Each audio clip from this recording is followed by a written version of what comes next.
आंखें खोलें। शुभ प्रभात। ये जो प्रक्रिया है, जो हमने साधना की प्रक्रिया डाली है, जब आप इसको करेंगे तो इसके गूढ़ तत्वों को भी समझना आवश्यक होगा। और गूढ़ तत्वों को समझने का अर्थ होता है हम जो कर रहे हैं उसका हमारे किस किस एरिया पर प्रभाव पड़ेगा, किस किस एरिया पर उसका प्रभाव पड़ेगा। तो जो देख रहे हैं ना, हमारा शरीर, आप मुझे देख रहे हैं, एक शरीर ये है, तो शरीर एक नहीं है। शरीर कितने हैं? 3। शरीर कितने हैं? 3। एक है स्थूल शरीर जिसे हम सब देख रहे हैं, एक है सूक्ष्म शरीर जो हम आंखों से देख नहीं सकते, और तीसरा है कारण शरीर। ये 3 शरीर हैं। जब आप इस यात्रा को करेंगे तो आपको तीनों शरीरों के बारे में पता चलेगा, और न केवल पता चलेगा, उन तीनों शरीर का महत्व क्या है, और हम इस प्रक्रिया में उस तीनों शरीर पर प्रभाव कैसे डालेंगे, ये हमारी कुंडलिनी साधना का एक पार्ट है। अब तीनों शरीर को समझते हैं। पहले तीनों शरीर हैं क्या? पहला शरीर है भौतिक शरीर, स्थूल शरीर। क्या बोला मैंने? बोलिए सभी, कौन सा शरीर? स्थूल शरीर। कौन सा शरीर? स्थूल शरीर। दूसरा शरीर है सूक्ष्म। कौन सा शरीर? सूक्ष्म शरीर, सूक्ष्म शरीर। और तीसरा शरीर है कारण शरीर। क्या है तीसरा? कारण शरीर। अब ये तीनों शरीर को थोड़ा और डिटेल से जानते हैं।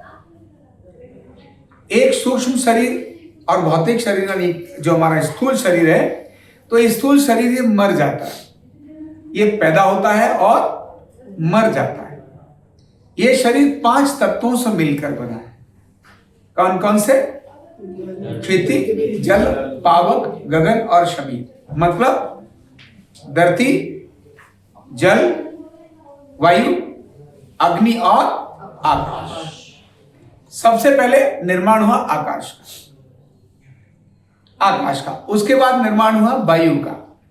जब आकाश में वायु का मूवमेंट हुआ और घर्षण हुआ, उससे निकली क्या? अग्नि। और जब अग्नि निकली तो अग्नि की तपस से, गर्मी से क्या हुआ? वर्षा थी। क्या हुई? बारिश, यानी जल का निर्माण हुआ। और जल जब स्थिर होने लगा तब उसने क्या धारण कर लिया? भूमि का। तो भूमि हमारा अंतिम और 5वां तत्व है। ये 5 तत्वों से हमारा ये शरीर क्या हुआ है? निर्मित हुआ है। तो जो दिखाई देता है, ये 5 शरीर हैं। यही सक्रिय शरीर है, एक्टिव, क्रियाशील, जो कर सकता है। इसीलिए स्थूल है, लेकिन बहुत महत्वपूर्ण है, क्योंकि इससे हम सब कुछ कर सकते हैं। ये 5 तत्वों से दिखाई देने वाला ये शरीर एक है। ध्यान रखना, ये शरीर मर गया तो वो अगले 100 शरीर हैं वो जिंदे रहते हैं, वो कभी भी मरते नहीं हैं। ये मरता है, वो नहीं मरते। तो इस प्रक्रिया से भौतिक शरीर पर, यानी स्थूल शरीर पर भी हमने कुंडलिनी जागरण का एक प्रभाव डाला। कैसे प्रभाव डाला? अभी हमने तेजस क्रिया की, जो इसके एसिड और अल्कलाइन को बैलेंस करने का काम किया। फिर हमने संजीवनी क्रिया की। संजीवनी क्रिया से इस शरीर का दोहन किया, शोधन किया। हमारा जो रक्त है वो एक एक सेल में प्योर पहुंचे और हम रोगों से मुक्त हों, इसके लिए हमने उसके लिए प्रयास किया। फिर इसके बाद अगले 2 शरीर के लिए हमने और 2 क्रियाएं की, जिनमें से एक थी अभिमंत्रित। अब वो स्थूल शरीर को भी अभिमंत्रित कर रही है, लेकिन साथ ही साथ सूक्ष्म शरीर को भी अभिमंत्रित कर रही है, अगले लेवल पर आता है। तो ये प्रक्रिया जो अभी हमने की, इसका सीधा सीधा हमारा इफेक्ट किस पर आया? स्थूल शरीर पर। अब दूसरा शरीर आया, उसका नाम क्या है? क्या नाम है उसका? सूक्ष्म शरीर। दूसरा शरीर कौन सा है? अब सूक्ष्म शरीर में 17 चीजें आती हैं। कितनी आती है? स्थूल में 5 थी, और 5 क्या थी? 5 क्या थे? किससे बना ये शरीर? 5 तत्व से। किससे बना? अभी स्थूल शरीर से सूक्ष्म में जब गए तो वो 17 चीजों को मिल करके बना है, जिनमें हमारी 5 कर्मेंद्रिया और 5 ज्ञानेंद्रिया। कितनी हो गई? 10। 5 कर्मेंद्रिया हो गई और 5 हमारी ज्ञानेंद्रिया हो गई। 5 प्राण। इसके साथ 2 हमारा क्या हो गया? मन और बुद्धि। ये इसी का एक पार्ट आता है, मन और बुद्धि। यानी मन और बुद्धि ये कभी मरते नहीं। आप मरेंगे, भौतिक शरीर मरेगा, लेकिन ये बिल्कुल भी मन और बुद्धि आपके मरेंगे नहीं। इसीलिए व्यक्ति जब मरता है तो कहते हैं ना, वो उसका मन भटकता है। ये जो सूक्ष्म शरीर है, इसका अनुभव कब करें हम? सोते समय जो भी हमारी एक्टिविटीज होती हैं, जब ये भौतिक शरीर, स्थूल शरीर स्थिर हो जाता है, तब हमारा सूक्ष्म शरीर एक्टिव रहता है। और एक्टिव रहते रहते हमें बहुत सारी वो चीजें जान लेते हैं जो हमें बहुत बार वैसे पता नहीं चलता। मैं आज की आपको घटना बताता हूं। रात्रि में मैं सो रहा था और सोने के बाद अनायास मेरे मन में स्वप्न आया कि आज शनिवार है, मैं जहां और जिस आवश्यक कार्य में व्यस्त हो गया हूं, लेकिन मेरी जो कुंडलिनी जागरण की साधना है, वो साधना में तो मुझे पहुंचना ही है, लेकिन मैं वहां तो पहुंच ही नहीं पा रहा हूं। ये कब हो रहा है? मेरे उस सूक्ष्म शरीर के अंदर घटना घट रही है आज की। मुझे नहीं पता क्या होने वाला है, लेकिन मैं वहां देख रहा हूं, अरे आज मैंने मेरी साधना में पहुंचना चाहिए था, लेकिन मैं पहुंचा नहीं। तो मैं जहां हूं वहीं से शांत होकर के, मैंने वहां पहुंचा नहीं हूं, लेकिन कोई बात नहीं, वहीं शांत होकर आपके बीच में शामिल हो गया।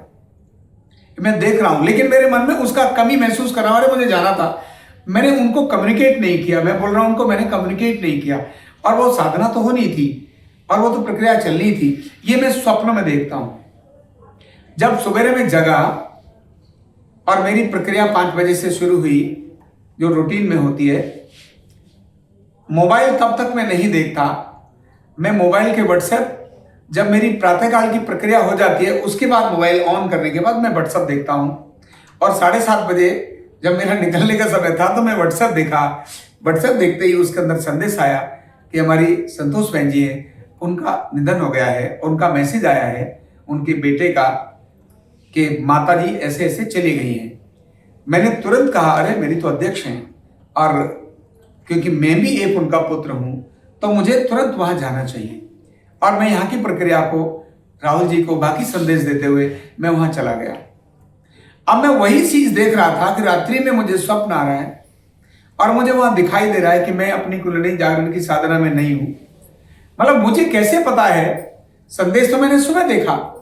तो वह जो सूक्ष्म शरीर है, उस सूक्ष्म शरीर ने वहां जाकर कनेक्ट किया उस आत्मा से, क्योंकि वो आत्मा से मेरा अपना अंतरंग संबंध था। और कनेक्ट होने के बाद मुझे वो मैसेज आया और मैं उसमें स्मरण में हूं। सुबह जब जगा तो मैंने कहा, अरे जब मैं 5 बजे जगा तो मैंने, अरे स्वप्न था, अब तो मैं जा सकूंगा ना। मेरे मन में आया, नहीं मैं तो जा सकता हूं। मुझे लगा मैं अपनी साधना में गया ही नहीं, अब मैं जा सकता हूं। जब 7:30 बजे मैंने अपने मोबाइल को देखा तो पता चला, नहीं अभी मुझे वहां न जाकर इस प्रक्रिया में करना होगा और साधना तो चलेगी। तो यह जो सूक्ष्म शरीर है, ये ऐसे एक्टिव होकर मरता नहीं है, मरता नहीं है, यह मूवमेंट करता है। हम स्थूल शरीर में मर जाते हैं, लेकिन आत्मा के जो 3 शरीर हैं, 3 मुख्य आवरण हैं, उनमें एक है स्थूल, दूसरा है सूक्ष्म, और तीसरा इससे भी बड़ा है, वो है कारण। अब कारण क्या है? कारण शरीर हमें जरूर समझना चाहिए। कारण अगर समझ में आ गया तो हम इस प्रक्रिया से निश्चित ही गुजरना शुरू हो जाएंगे। जब धीरे धीरे आप साधना की प्रक्रिया में आगे बढ़ेंगे तो ये जो आपका सूक्ष्म शरीर है, उसका अनुभव करना शुरू करेंगे। आपके साथ क्या घटना घटने वाली है, किसी और के साथ क्या घटने वाली है, आप इसका अनुभव कर सकेंगे। और केवल अनुभव ही नहीं कर सकेंगे, बहुत सारी चीजें आप जान सकेंगे कि ये मेरे नियंत्रण में है या नहीं है, उस पर मुझे कुछ एक्शन करना है कि नहीं करना। ऐसे अनेक दिव्य लोग हैं, दिव्य महापुरुष हैं जो जानते हैं ये होने वाला है, लेकिन वो उस पर वो कर सकते हैं बहुत कुछ, लेकिन करते नहीं। जैसे भगवान श्री राम को वनवास होना है, कौन नहीं जानता? क्या उनके गुरु नहीं जानते थे? इतने ज्ञानी, इतने ब्रह्म ज्ञानी, वो नहीं जानते थे? वो जानते थे, पर वो जानने के बाद भी उस घटना को वो नहीं रोक रहे थे। क्यों? वह प्रकृति का नियम था, वो प्रकृति के नियम को बाधा नहीं डाल सकते, उसको रोक नहीं सकते। नियम तो नियम है, वो जानते हैं कौन होने वाला है। उन्हें पता था कि दशरथ के घर में 4 पुत्रों ने जन्म लेना है, और जब पता था और जिस समय दशरथ को यह भावना जागृत हुई कि मेरी उम्र बहुत होगी, मेरे घर में संतान नहीं है, तो जो ऐसे ऋषि, जो ऐसे दिव्य संत एक हवन करने के बाद, यज्ञ करने के बाद किसी के घर में पुत्रों को उत्पन्न कर सकते हैं, तो वो क्या राम को वनवास जाने से नहीं रोक सकते थे? यस, रोक सकते थे। क्या उनको नहीं पता था? फिर भी एक दिन पहले वो तैयारी कर रहे हैं कि कल राम राजा बनाए जाएंगे। यस, जानते थे, लेकिन प्रकृति के नियम पर बाधा डालना यह उस दिव्यता के अंदर नहीं आता। इसलिए जब अगस्त्य मुनि से मिलने के लिए भगवान श्री राम अपने वन की यात्रा में थे, वनवास की यात्रा में थे, और वनवास की यात्रा के अंदर अगस्त्य मुनि भी वहां रहते थे। उस जगह राम जा रहे हैं जहां आतंकवादियों का बहुत बड़ा शासन है, बहुत बड़ा शासन है, ऐसी जगह पर भगवान श्री राम जा रहे हैं, लेकिन वो उसको आतंकवादियों को मारने का काम राम कर रहे हैं। क्या अगस्त्य मुनि नहीं कर सकते थे, जो अपनी एक अंगुली में ही सारे समुद्र को अपने ऐसे पी जाए? जिनकी ताकत थी समुद्र को ऐसे पीने की, क्या वो राक्षसों का वध नहीं कर सकते थे? यस, कर सकते थे, लेकिन प्रकृति के नियम के अनुसार राम के द्वारा उनका वध होना था, उनका उद्धार होना था, इसलिए उसमें वो बाधा नहीं बन सकते थे। तो जो दूसरा मैंने आपको कारण ये जो तीसरा शरीर बताया, और वो है कारण शरीर। कारण शरीर क्या है? ध्यान रखना, कारण शरीर हमारे ज्ञान और अज्ञान को निर्धारित करने का काम करता है। वो करता कुछ नहीं है, एक्टिविटी उसकी कुछ नहीं है, वो जस्ट एक स्टोरेज है। हमारी सारी प्रक्रियाएं जहां सेव होती हैं, वह हमारा कारण शरीर है। हम जो इस शरीर में आए हैं, जिस घर में आए हैं, जिस परिवार में आए हैं, और यहां ये जो विज्ञान सीखने के लिए आए हैं, आप मेरे सामने मेरे से कुछ चीजें ले रहे हैं, यह आपका क्या है? वो कारण शरीर का निर्धारण है।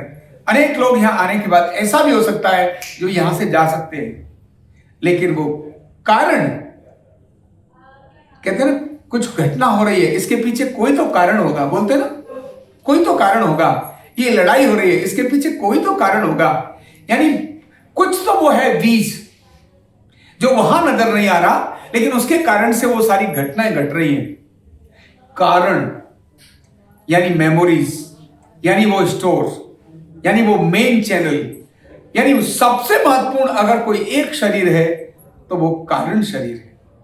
हम कुछ भी करते हैं, कुछ भी करते हैं, वो सब जहां स्टोर होता है वो कारण शरीर में स्टोर होता है।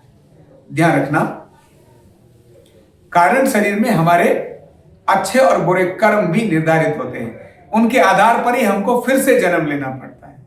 ये जो इस प्रक्रिया में हम लग रहे हैं, ये जो कुंडलिनी जागरण की साधना की प्रक्रिया है, ये साधना की प्रक्रिया आपके उस कारण शरीर को क्लीन करने का भी काम करेगी।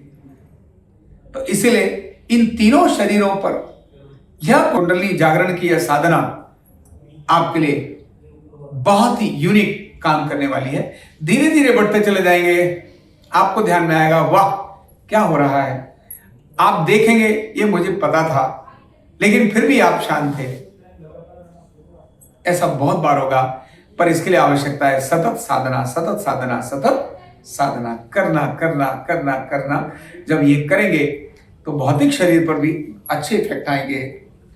जो हमारा स्थूल शरीर है, सूक्ष्म शरीर यानी मन और बुद्धि पर भी हमारे अच्छे इफेक्ट आएंगे, और कारण शरीर पर तो आएंगे, इसमें तो कोई बात ही नहीं। तो ऐसी इस अद्भुत प्रक्रिया की यात्रा में आप सब चल रहे हैं, इसलिए आपको बहुत बहुत साधुवाद, बहुत बहुत धन्यवाद। ओम शांति शांति शांति